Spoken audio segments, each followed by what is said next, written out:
Assalamualaikum Sobat Damai Nusantara. Pada video kali ini kami akan mempresentasikan secara rinci kepada pemirsa agar tahu rahasianya bagaimana caranya Habib-Habib klan Ba'alwi Yaman ini main cantol nasab secara kasar ke dalam silsilah Zuriyah Nabi Muhammad yang asli.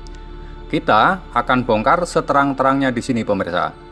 Dan lihatlah bagaimana semua kepalsuan nasab dan silsilah Zuriyah Nabi yang terbungkus rapat selama ratusan tahun ini oleh Habib klan Ba'alwi akhirnya terungkap di abad ini dengan satu kesimpulan ilmiah yang sangat tegas dan lugas, memastikan bahwa Habib-Habib klan Ba'alwi Yaman yang ada di Indonesia ini bukanlah anak cucu keturunan Nabi Muhammad Sallallahu Alaihi Wasallam.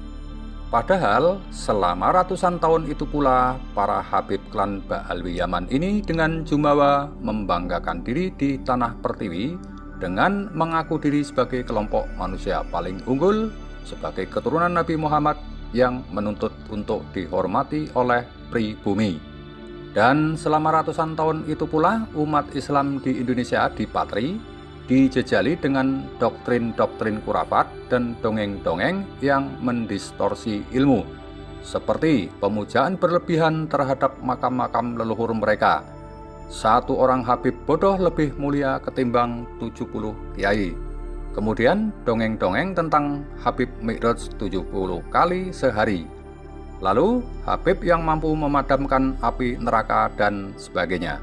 Dan lacurnya pula, umat Islam pribumi kita begitu mudahnya taklid buta, mabuk terbius meyakini tanpa reserve setiap orang yang bersurban dan berjubah yang mengaku sebagai Zuriyah Nabi langsung disembah, dipuja, dan dipuji setinggi galaksi. Sementara dengan keluarga, dengan orang tua sendiri, dengan bangsanya sendiri kadang malah saling mencaci, saling memaki, tak menghormati dan tak menghadirkan budi pekerti. Anehnya pribumi negeri ini. Namun, peradaban modern hari ini telah mencolok mata kita dengan fakta dan data, dengan dalil-dalil yang terang, dengan kaidah fikih, dengan literatur kitab-kitab sejarah, dengan sains dan teknologi, dengan secara valid dan ilmiah, telah mengungkapkan dengan terang seterang sinar matahari di siang hari bahwa Habib-Habib klan Ba'alwi Yaman ini bukanlah Zuriyah Nabi Muhammad. Lantas apa dasarnya? Apa parameternya? Dan bagaimana cara mereka main cantol memalsukan nasab dan silsilah sebagai Zuriyah Nabi Muhammad? Berikut kami akan membongkarnya dengan terang. Silahkan perhatikan. Begini cara Habib klan Ba'alwi Yaman ini main cantol nasab ke silsilah Nabi Muhammad SAW. Kita bongkar data silsilahnya dari satu orang Habib saja. Kita ambil sampel silsilahnya Habib Bahar Smith. Untuk silsilah Habib-Habib yang lain, maka nanti hasilnya akan sama. Sebab mereka adalah satu klan, di mana jalur silsilah mereka itu nanti akan bertemu dengan satu nenek moyang yang sama. Data ini ada di internet dengan status domain publik, silakan pemirsa cek sendiri. Berikut sampel silsilahnya Habib Bahar Smith, kita urut pelan-pelan, kita buktikan pemirsa kesohihannya. Habib Bahar Smith bin Ali bin Abdurrahman bin Alwi bin Abdurrahman bin Husain bin Umar bin Zain bin Ahmad bin Abdurrahman bin Ali bin Salim bin Abdullah bin Muhammad Smith bin Ali bin Abdurrahman bin Ahmad bin Alwi bin Ahmad Fakih bin Abdurrahman bin Alwi bin Sohib Mirbat bin Ali Kholi Kosam bin Alwi bin Muhammad bin Alwi Alawiyin bin Ubaidillah bin Ahmad Al-Muhajir bin Isa Arumi bin Muhammad Nakib bin Ali Uraidi bin Jafar Sodik bin Muhammad Al-Bagir bin Ali Zainal Abidin bin Ali Husain bin Fatimah Az-Zahra dan ke atasnya Nabi Muhammad Sallallahu Alaihi Wasallam. Nah pemirsa, bagi orang awam yang nggak jeli dan teliti, Maka jika silsilahnya Habib Bahar ini dibagikan ke berbagai media, tentu kebanyakan orang-orang akan main telan percaya dan meyakini kebenarannya begitu saja, tanpa meneliti, tanpa mempelajarinya lagi. Kan begitu modelnya orang-orang kita. Kalau ada berita apa saja yang di-share di medsos, di WA, langsung main telan, langsung percaya. Tapi tidak bagi orang-orang yang menggunakan logika dan ilmu. Setiap ada info yang datang tentu tak akan langsung ditelan mentah-mentah. Nah, dari data silsilah nasab Habib Bahar ini, tahukah Anda di mana letak kejanggalannya? Di mana letak kepalsuannya? Mari kita bongkar bersama.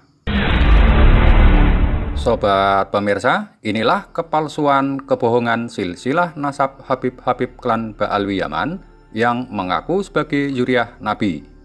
Yang pertama perlu diingat bahwa kitab-kitab nasab yang menuliskan riwayat keturunan Nabi Muhammad itu sudah tercatat sejak abad ke-5 dan 9 Hijriah. Berikut catatan silsilah zuriyah Nabi yang asli.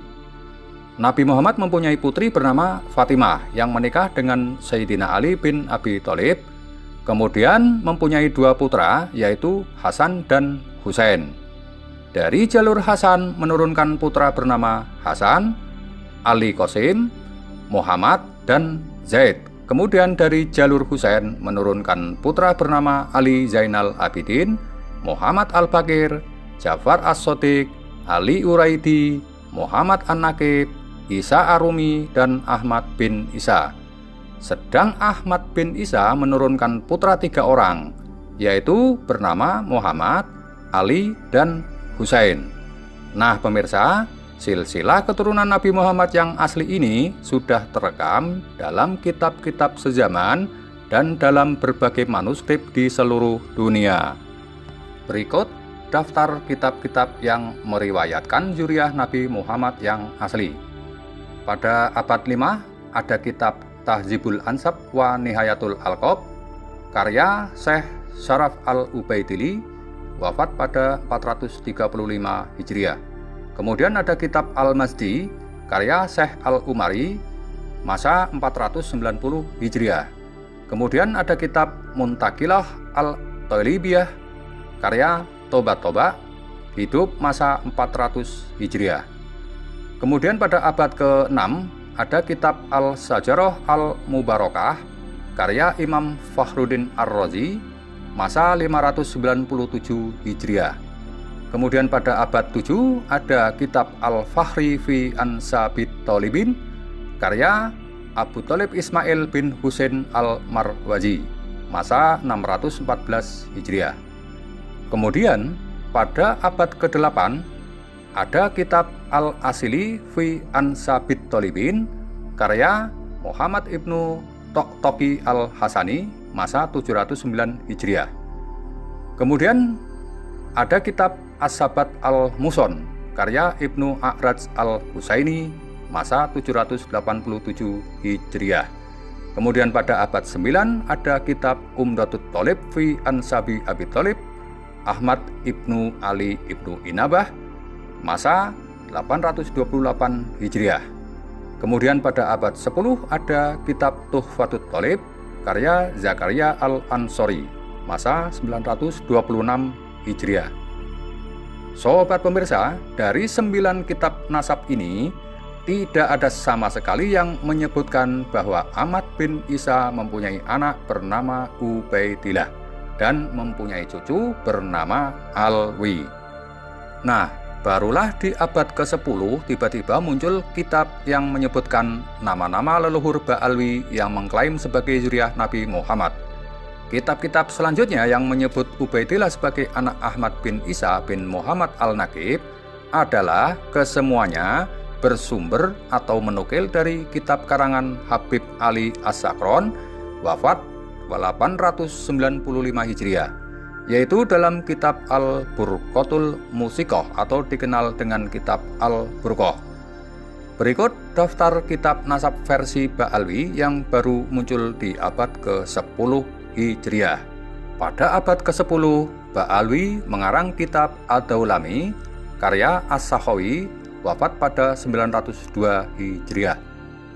Berikutnya, kitab Qiladat Ad-Dahr fi Wafayat, karya Muhammad Thoyyib Ba Mahramah, wafat pada 947 Hijriah. Berikutnya kitab Sabat, karya Ibnu Hajar Haytami, wafat pada 974 Hijriah. Berikutnya ada kitab Tuhfatut Thalib, karya Muhammad Al-Husain Samarqandi, wafat pada 996 Hijriah. Pada abad ke-13, Ba'alwi mengarang kitab Ar-Radhi Al-Jalili, karya Murtado Az-Zabidi, wafat pada 1205 Hijriah. Nah, sobat pemirsa, disinilah letak main kasarnya Habib klan Ba'alwi Yaman ini main cantol nasab ke silsilah Yuriah Nabi Muhammad. Bagaimana tidak? Dari abad ke-4, 5, 6, 7, dan 8 Hijriah, para ulama ahli nasab sudah mencatat dan menerangkan bahwa anak-anak dari Ahmad bin Isa hanya ada 3, yaitu Muhammad, Ali, dan Husain.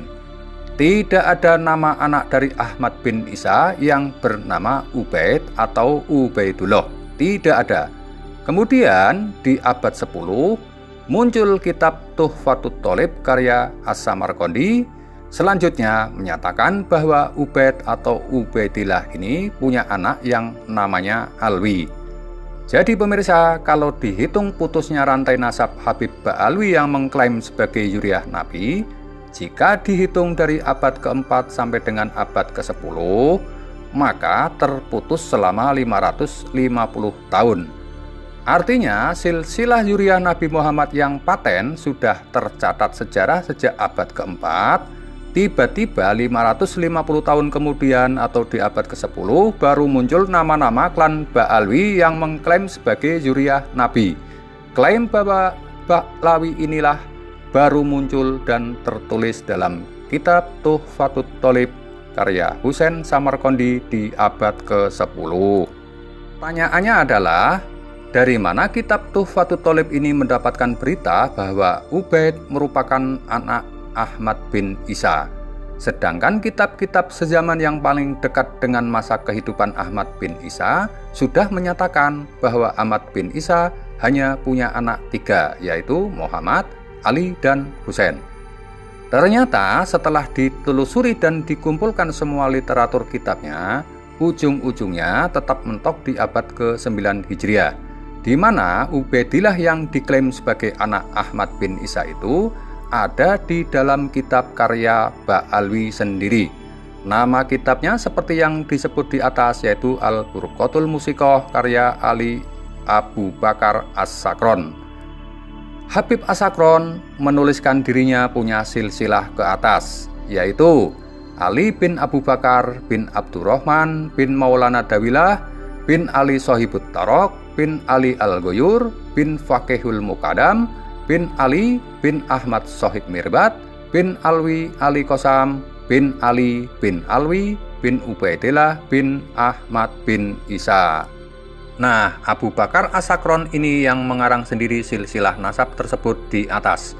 Bahkan ia mampu mensejarahkan tokoh-tokoh yang disebutkan itu. Padahal tokoh-tokoh yang disebutkan itu tidak tercatat atau tidak ada dalam riwayat kitab-kitab di zamannya. Misalnya nama Alwi, nama ini dinisbatkan Ba'alwi kepada dirinya. Dikatakan Alwi ini anak Ubaidillah, anak Ahmad bin Isa. Dikatakan Alwi ini adalah mujahid mutlak di zamannya. Ulama-ulama belajar kepada dirinya. Dalam fikih ia disebut-sebut derajatnya sebagai mustahid mutlak. Tetapi anehnya, kehebatan dari tokoh-tokoh para habib yang dipropagandakan itu tidak satupun terriwayatkan dalam kitab-kitab di masa abad ke-5, 6, dan 7 Hijriah. Jangankan mencatat dirinya sebagai mujtahid mutlak, seorang ulama besar mencatatkan dirinya sebagai anak dari Ubaidillah yang punya kakek Ahmad bin Isa pun tidak ada atau tidak teriwayatkan oleh para ulama dalam kitab-kitab di masa itu. Nah, barulah ketika di abad ke-9 nama-nama itu baru mulai dikarang. Bahkan bukan hanya mengarang nasab mereka sebagai keturunan Nabi, Mereka mengarang pula kesejarahan masa lalu itu mulai abad ke-9, termasuk makam-makam leluhur keluarga mereka itu pun tidak teriwayatkan di zamannya. Seperti Ahmad bin Isa dimakamkan di Husaisah, tidak ada catatannya di masa itu. Kemudian punya anak bernama Ubaidillah, juga tidak ada catatannya di masanya. Kemudian cerita tentang Alwi yang punya anak namanya Muhammad, lalu punya anak keturunan namanya ini, namanya itu. Kemudian makamnya yang katanya keramat yang diziarahi sampai sekarang. Maka semua cerita-cerita itu mulai dibangun atau direkayasa pada abad ke-9 saat itu juga. Kemudian tentang nama tokoh yang dibesar-besarkan yaitu Al-Muhajir. Siapa Al-Muhajir itu atau Ahmad Al-Muhajir itu? Ternyata nama Al-Muhajir adalah gelar yang disematkan untuk Ahmad bin Isa oleh Ba'alwi, yang tujuannya untuk melegitimasi bahwa beliau hijrah ke Yaman. Padahal tidak ada catatan sejarah bahwa Ahmad bin Isa hijrah ke Yaman. Silahkan cari datanya dari kitab-kitab abad 8, 7, 6, maka sampai mabuk tidak akan ditemukan. Dan nyatanya sampai dengan hari ini Habib-Habib Ba'alwi tidak mampu membuktikannya, termasuk klaim bahwa Ahmad bin Isa punya anak bernama Ubaidillah. Tidak ada itu dan mereka tak mampu membuktikannya sampai sekarang. Lantas Ubaidillah ini sebenarnya anak dari siapa? Ini jawabannya.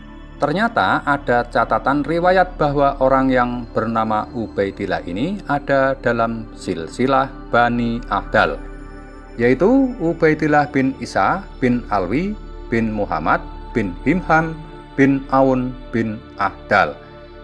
Diriwayatkan memang bahwa Ubaidillah ini hijrah ke Yaman. Tetapi nama Ubaidillah ini dari Bani Ahdal, bukan keluarga Ba'alwi. Ini ada dalam kitab As-Suluk fi Tabaqatil Ulama wal Muluk karya Bahauddin Al-Janadi yang wafat pada 732 Hijriah. Bahwa ada ulama besar di Yaman yaitu Ahdal, leluhurnya bernama Muhammad bin Sulaiman bin Ubaidillah bin Isa bin Alwi bin Muhammad bin Himhan bin Aun. Kemudian keluarga Ba'alwi ini di abad ke-9 datang merapat, mendekati Bani Ahdal lalu menggelembuk. Oh my god, menggelembuk itu apa ya? Ini bahasa komedi Jawa Tengah ini, atau mbujui kalau bahasa Jawa Timurnya. Jadi arti bebasnya begini saja, bahwa Ba'alwi mendekati Bani Ahdal, kemudian menyatakan bahwa Muhammad bin Sulaiman punya sepupu namanya Ali Qoli Qasam. Awalnya Ali Qoli Qasam inilah yang hijrah dari Irak ke Yaman. Karena ternyata di abad ke-9 diketahui atau terbongkar juga bahwa ternyata Bani Ahdal ini tidak terverifikasi pula sebagai zuriyah Nabi. Jadi pemirsa, ternyata Bani Ahdal ini juga sami mawon dengan klan Ba'alwi yang sama-sama mengaku-ngaku sebagai keturunan Nabi, padahal bukan. Dan komunitas Bani Ahdal ini berada di Malaysia. Sama juga kasus juga di Malaysia. Dan antara Bani Ahdal dengan klan Ba'alwi ini sama-sama saling menguatkan, membantu satu sama lain dalam mempertahankan pengakuannya dan mempropagandakan diri sebagai zuriyah Nabi. Kembali ke kisah Bani Ahdal. Bani Ahdal ini di abad ke-7 disebut bahwa leluhurnya hijrah pada abad ke-6 dari Irak ke Yaman. Kemudian keluarga Ba'alwi di abad ke-9 menyatakan bahwa yang berhijrah itu sepupu dengan keluarga Ba'alwi. Padahal tidak ada kitab yang meriwayatkan hal tersebut. Akhirnya diterima juga oleh Bani Ahdal pengakuannya itu di abad ke-9, di mana bersamaan dengan masa Ali As-Sakron. Namun apa yang terjadi saudara? ternyata di masa itu muncul pula kitab penolakan yang menyatakan bahwa keluarga Aun ini bukanlah putra dari Musa al-Qadim. Jadi kitab-kitab di Irak saat itu datang memberitahukan kepada mereka bahwa Aun ini tidak punya ayah bernama Musa al-Qadim, atau Musa al-Qadim tidak pernah punya anak bernama Aun. Akhirnya Bani Ahdal tetap nggak peduli dan tetap mempertahankan nasabnya, tetapi klan Ba'alwi ini pindah mencari cantolan nasab dari ulama lain. Ini disebut dalam kitab As-Suluk fi Tabaqatil Ulama wal Muluk karya Bahauddin al-Jannadi, seperti yang kami sebutkan di atas, yaitu mencantolkan nama Jadid bin Abdullah bin Ahmad bin Isa. Kemudian mereka klan Ba'alwi mengasosiasikan bahwa leluhur mereka yang bernama Ali Qoli Qasam ini adalah adik daripada Jadid. Tetapi ketika diteliti taunya tidak matching alias nggak klop. Ali Qoli Qasam ada di abad ke-6, sedangkan Jadid yang diasosiasikan sebagai anak dari Abdullah itu ada di abad ke-4. Akhirnya kalang kabut dicarilah nama-nama baru. Maka ditambahlah nama Ali Qoli Qasam yang kemudian disebut sebagai orang yang pertama hijrah ke Tarim. Tetapi leluhurnya yang pertama ke Irak itu namanya Ubaid. Jadi pemirsa, akhirnya makin ruwet itu bikin silsilahnya untuk membenarkan cangkokan-cangkokan yang direkayasanya itu. Dan bagaimana kacaunya mereka dalam mencocokkan sejarah-sejarah yang kontradiktif itu antara satu dengan yang lainnya. Akhirnya mereka bikin nama-nama Ali Qoli Qasam bin Alwi bin Muhammad bin Alwi bin Ubaidillah. Ya, begitulah dibolak sana, dibalik sini, tambah sana, tambah sini agar supaya dari abad 6 sampai dengan abad ke-4 yang diatribusikannya itu bisa matching atau klop markotop.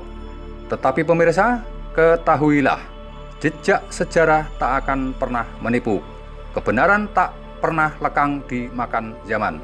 Tetap saja kepalsuan, kebohongan pada akhirnya akan mengungkapkan dirinya sendiri. Nah pemirsa, sekarang mari kita bongkar siapa tokoh yang dipuja-puja dan diagung-agungkan oleh klan Ba'alwi ini dalam setiap dakwahnya, yang dikatakan sebagai mujahid hebat, yang makomnya di atas para wali, yang melakukan mi'raj 70 kali sehari dan sebagainya, yaitu tokoh yang bernama Faqih al-Muqaddam. Sobat pemirsa, ternyata nama tokoh Faqih al-Muqaddam yang kesejarahannya ditulis oleh Ba'alwi ini dianggap fiktif. Orang yang bernama Faqih Muqaddam bisa jadi ada, tetapi kesejarahannya, kehebatannya, semua itu fiktif alias hanya sekedar dongeng sebelum bobo. Apa alasannya? Adalah karena tidak terverifikasi, tidak tercatat, tidak ada riwayat yang menulis pada tahun, pada masa di mana tokoh ini hidup. Padahal di masa sezamannya itu banyak alim ulama besar, pencatat riwayat dan sejarah yang hidup sejaman dengan Faqih al-Muqaddam ini. Kemudian pemirsa, jika saat ini ada orang yang ngeles dengan alasan bahwa bisa saja tidak tercatat kesejarahannya, itu karena pada masa itu Hadramaut sedang keadaan perang, jadi tak ada yang menulis nasab-nasab. Nah, ini sebuah kenaifan pemirsa, itu sebuah argumen yang jahiliyah. Sebab apa? Karena di masa-masa itu, yaitu di abad ke-5, 6, 7, dan ke-8, itu telah banyak kitab-kitab yang ditulis oleh alim ulama Yaman dan sekitarnya. Ini lihat buktinya. Di masa Faqih al-Muqaddam hidup, maka di masa itu pula telah ada ulama yang aktif menulis nasab dan sejarah. Berikut daftar kitab-kitabnya. 1. Kitab Tarikh Al-Musallam karya Al-Lahji, wafat pada 545 Hijriah. Kitab kedua, Tabaqat Fuqaha il-Yaman karya Ibnu Samurah, wafat pada 586 Hijriah. Ketiga, kitab Al-Iqlil Man Akbari il-Yaman karya Abu Muhammad Hasan al-Hamdani pada masa 947 Hijriah. Kitab keempat adalah Tarikh Aden, Hadramaut, karya Abdurrahman bin Ali bin Hisan, wafat pada 818 Hijriah. Dan termasuk yang kelima, kitab As-Suluk fi Tabaqatil Ulama wal Muluk, karya Bahauddin Al-Janadi, masa 732 Hijriah. Belum lagi raja-raja Yaman juga mencatat semua kejadian di wilayah kekuasaannya masing-masing di abad ke-7 dan abad ke-8. Jadi, tidak benar kalau ada orang yang mengatakan bahwa karena tidak ada yang mencatat kesejarahan Faqih Muqaddam, tidak ada yang menulis riwayatnya Ubaidillah, maka itu sama sekali tidak benar. Yang benar adalah karena klaim atau pengakuan itu baru ada di abad ke-9, maka kemudian suhroh wal istifadohnya atau kemasyhurannya bahwa mereka dianggap sebagai keturunan Nabi itu baru muncul atau dibangun di abad ke-9, sehingga kesohornya sampai sekarang. Jadinya ketika ada orang yang sekarang yang tidak mempercayai mereka sebagai keturunan Nabi itu dianggap aneh. Padahal justru yang aneh itu golongan orang yang mengakui dan meyakini bahwa Habib Ba'alwi sebagai keturunan Nabi. Bagaimana tidak? Di abad ke-4, 5, 6, dan 7, dan 8 sudah ada kitab-kitab nasab yang menuliskan sejarah bahwa Ahmad bin Isa yang asli zuriyah Nabi Muhammad itu hanya berputra 3 orang dan tidak punya anak yang namanya Ubaidillah. Lah, tiba-tiba ini ada orang-orang zaman sekarang yang masih tetap ngotot mempercayai bahwa Habib Ba'alwi sebagai keturunan Nabi itu hanya beristidlal atau hanya berdalil dengan data kitab yang baru muncul di abad ke-10 dan seterusnya. Kan ini yang aneh. Seharusnya ketika kita ingin mencari kebenaran keberadaan seorang tokoh besar dalam sejarah, termasuk anak keturunannya, nasabnya, dan silsilahnya, maka harusnya terkonfirmasi oleh kitab-kitab riwayat di zamannya. Ini yang disebut pembuktian historiografi. Karena disitulah ada saksi-saksi yang bisa menjadi dasar kebenaran dan menjadi tolok ukur apakah suatu berita itu bisa dibenarkan atau ditolak. Dengan demikian, keberadaan Ubaidillah sebagai anak Ahmad bin Isa ini secara otomatis tertolak oleh data sejarah kitab-kitab nasab di abad ke-4, 5, 6, 7, dan ke-8. Bahkan kitab nasab di abad ke-9 pun belum mencatatnya. Lihat ini, kitab Umdatut Thalib karya Ibnu Inabah di abad ke-9 itu. Harusnya Ba'alwi Ali As-Sakron sudah jadi ulama besar saat itu. Seharusnya kalau benar bahwa As-Sakron itu seorang tokoh hebat dan keturunan Nabi, mestinya sudah tercatat dalam kitab-kitab tarikh oleh ulama-ulama ahli nasab di masa itu. Ini hal yang nggak bisa ditawar. Tetapi kenapa Ibnu Inabah tidak mencatatnya dalam kitabnya? Ya karena memang Ibnu Inabah tahu bahwa Ali As-Sakron itu bukan keturunan baginda Nabi Muhammad Sallallahu Alaihi Wasallam. Sobat pemirsa budiman, kami telah gamblang menguraikan fakta dan data ini dari awal hingga akhir. Jika tetap taklid buta, percaya, meyakini bahwa Habib Ba'alwi sebagai zuriyah Nabi Muhammad, apalagi sampai memuja berlebihan, silakan, pilihan di tangan Anda. Tapi yang jelas, hukum syariat Islam menegaskan, at-taklid ba'da duhuril hujah wa dalil, ada haram. Masih tetap taklid buta kepada Habib Ba'alwi sebagai keturunan Nabi, padahal sudah ada dalil, fakta, dan data ilmiah yang datang dan membatalkannya, maka hukumnya haram. Sobat pemirsa, dalam hidup ini hanya ada 2 pilihan, yaitu di mana kita berdiri dan berpihak, maka semuanya akan menghadapi konsekuensinya masing-masing. Jika para Habib Ba'alwi mampu membuktikan fakta dan data ilmiah ini salah, maka Ba'alwi menang. Tetapi perlu diingat, jika Ba'alwi yang benar, maka bagi yang tak meyakini Habib Ba'alwi tetap aman dan tak akan disiksa di neraka. Sebab ini bukan rukun iman. Tetapi jika Ba'alwi terbukti bukan zuriyah Nabi, maka bagi klan Ba'alwi dan muhibinnya yang di masa sekarang ini tetap ngeyel, meyakini dan memujanya, maka hukumnya tetap dosa dan akan mendapat siksa di neraka. Ini dalilnya. Nabi Muhammad SAW bersabda, "Laisa mir rajulin ud'u li ghairi abihi wa huwa ya'lamu ila kafro ila ayah."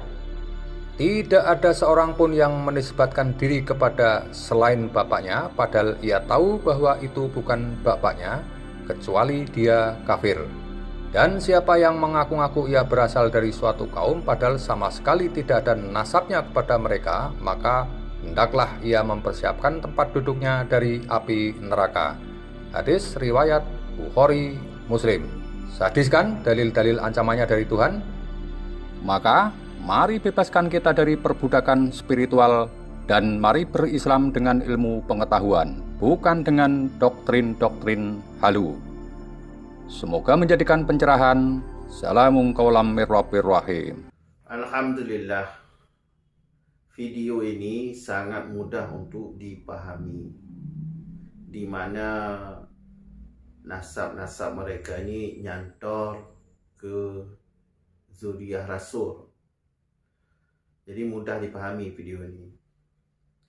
Dan soal dalil-dalilnya kan ada di video ini. Jadi tinggal cari untuk membuktikan bahwa video ini benar atau enggak.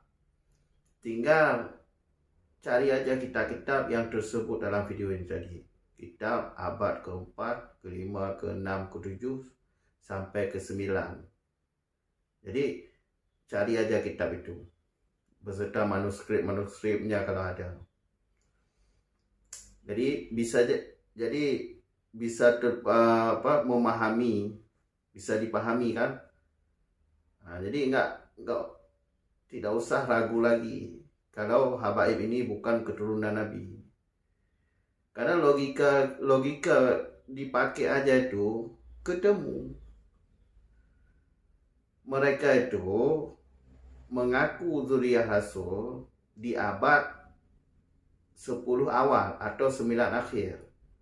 Sedangkan kita nasab yang sudah disusun, sudah ditulis dari semenjak awal, tidak ada nama Ubaidillah sebagai anak